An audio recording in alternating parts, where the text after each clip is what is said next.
يا أيها الذين آمنوا اتقوا الله حق تقاته ولا تموتن إلا وأنتم مسلمون وقال تعالى يا أيها الذين آمنوا اتقوا الله শত যোজনের কত মরুভূমি পাড়ায় গো, কত বালু চরে, কত আখি ধারা ঝরায় গো।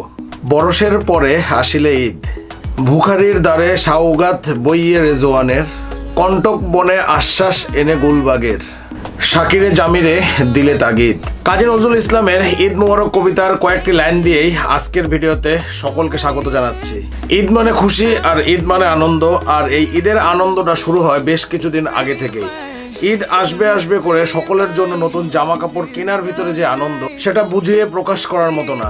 ঠিক 15 দিন আগে থেকেই বাসের টিকিট কেটে রাখতে হয়, কারণ কাঙ্ক্ষিত সময়ে ভালো সিটটা যেন পাওয়া যায়। বাবা মার সাথে ঈদ করতে যেতে হবে। ঈদের দিনের ভালো মুহূর্তগুলোর মধ্যে অন্যতম হচ্ছে বাবার সাথে নামাজ পড়তে যাওয়া। তবে মুহূর্তটা আরও সুন্দর হতো যদি আমার ছোট ভাইটা সাথে থাকতো। অ্যাজ ইউজুয়াল সে এক ঈদের ছুটি পেলে অন্য ঈদে ছুটি পায় না। সে নাকি কুরবানের ঈদে আসবে, রোজার ঈদে তাই তার ছুটি নেই। তাই ঈদের আনন্দ তাকে ছাড়া কিছুটা তো ম্লান হয়েছেই। শত চেষ্টা করে এবারও বাবার সাথে কোলাকুলি করার সাহসটা পায়নি। তবে চিন্তা করে রাখছি যে কুরবানের ঈদে যখন ছোট ভাই আসবে তখন দুই ভাই একসাথে মিলে ট্রাই করব। আর ঈদের দিন নামাজ কালাম পড়ে এসে সবার খোঁজখবর নিতে হয়, এই জিনিসটা আব্বুর কাছ থেকেই দেখা। আব্বু অনেক আগে থেকেই দেখতাম বাসায় ঢুকে সবাইকে ফোন দিত, কার কি অবস্থা, কে কেমন আছে, কার ওখানে নামাজ হয়েছে, কে আর বাসায় কি রান্না হয়েছে, এগুলো খোঁজখবর নিতে নিতে আব্বু প্রায় 1.5-2 ঘন্টা সময় পার করে ফেলত।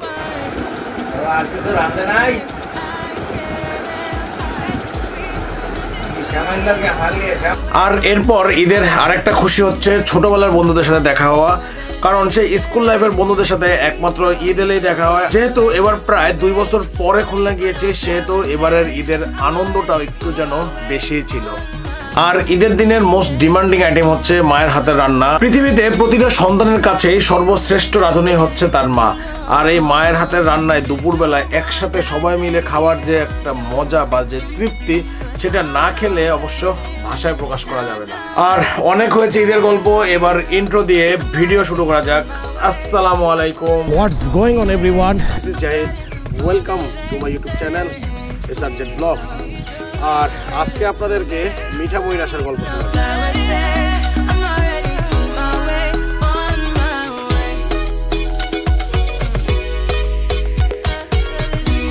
এখন আমরা আছি হচ্ছে রাজেন্দ্রপুর ক্যান্টনমেন্ট রোডে। আর আজকের গন্তব্য হচ্ছে আমাদের কিশোরগঞ্জ মিঠামইন।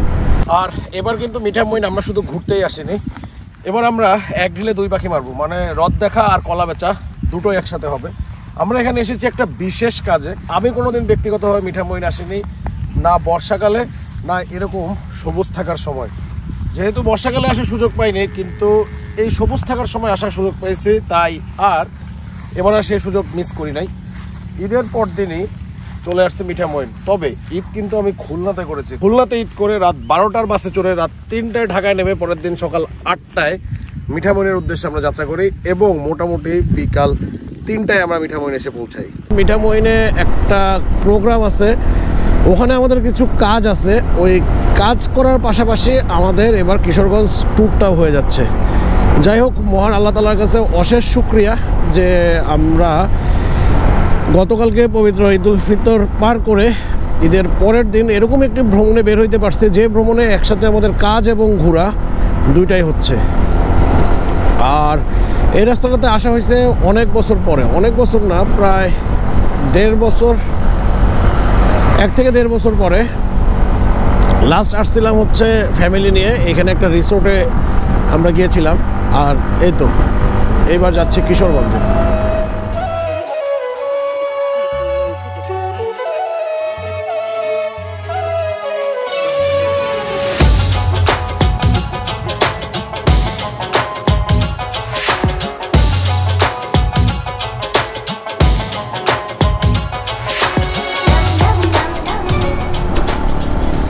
রাজেন্দ্রপুরের এই রাস্তাটা একটু চিকুন, কিন্তু পুরো রাস্তা এত সুন্দর কার্পেটিং করা, আলহামদুলিল্লাহ এখন পর্যন্ত কোথাও কোনো ভাঙাচোরা পাই নাই। আশা করি সামনের দিকেও ভাঙাচোরা নাই। আর এখন একটু শহরের মধ্যে চলে আসছি। কিছুক্ষণ আগেও ক্যামেরা অন করতেই ভুলে গেছি আমি। মানে দুপাশে ধান ক্ষেত, মাঝখান দিয়ে রাস্তা, এত সুন্দর লাগতেছিল, মানে চমৎকার, বলার মতো না। 2017 সালের দিকে একটা গ্রুপের সাথে সেহরি খেতে আসছিলাম কাপাসিয়ার টোক বাজারে, তোতামিয়ার ভর্তার বাড়ি রেস্টুরেন্টে। তখন সেহরি খেয়ে ফেরত যাওয়ার সময় এই ব্রিজটার উপর দাঁড়াইছিলাম। এইদিকের রাস্তাঘাট আমার কাছে লোহাগাড়া থেকে বান্দরবন ঢোকার যে রাস্তাটা, ওই রাস্তার মতোই লাগতেছে। মানে একে তো ঝিকঝ্যাক, তারপরে আমার এখানে লুকিং গ্লাস দিয়ে দিছে রাস্তার এই মাথা থেকে ওই মাথা দেখার জন্য। ঢাকা থেকে মিঠামইন যাওয়ার দুইটা রুট আছে, একটা হচ্ছে গাজীপুর রাজেন্দ্রপুর হয়ে কিশোরগঞ্জ দিয়ে তারপরে মিঠামইন, আর আরেকটা হচ্ছে নরসিংদী দিয়ে অষ্টগ্রাম হয়ে তারপরে মিঠামইন। তবে গাজীপুর রাজেন্দ্রপুর দিয়ে মিঠামইন যে যেতে হয়, এই রাস্তায় দুটো ফেরি পড়ে, একটা হচ্ছে বালিখোলা ফেরিঘাট আর একটা হচ্ছে মিঠামইন ফেরিঘাট। আর নরসিংদী যদি আসেন তাহলে শুধুমাত্র পাটনি ফেরিঘাট নামে একটা ফেরিঘাট পড়ে, মানে একবার শুধু ফেরি পার হতে হয়। যেহেতু আমরা কেউই রাস্তা ঠিক মতো চিনতাম না, সে কারণে আমরা গাজীপুর রাজেন্দ্রপুর দিয়ে গিয়েছিলাম, কারণ এর আগে এই রাস্তা দিয়ে একবার আমার যাওয়া হয়, বাট এই রোডে দুইটা ফেরি আমাদেরকে পার হতে হয়েছে।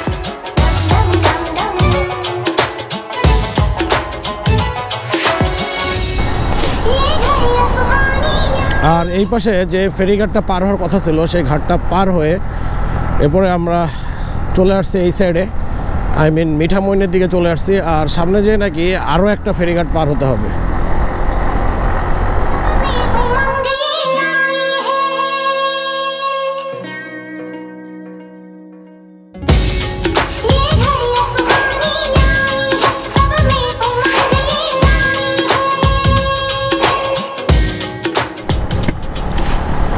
দুই পাশেই ধান গাছ লাগানো, আর কাঁচা পাকা ধান থেকে যে একটা গ্রান আসতেছে, মানে আলহামদুলিল্লাহ, আল্লাহ তাআলার অপার নিয়ামতগুলোর মধ্যে এটা একটা।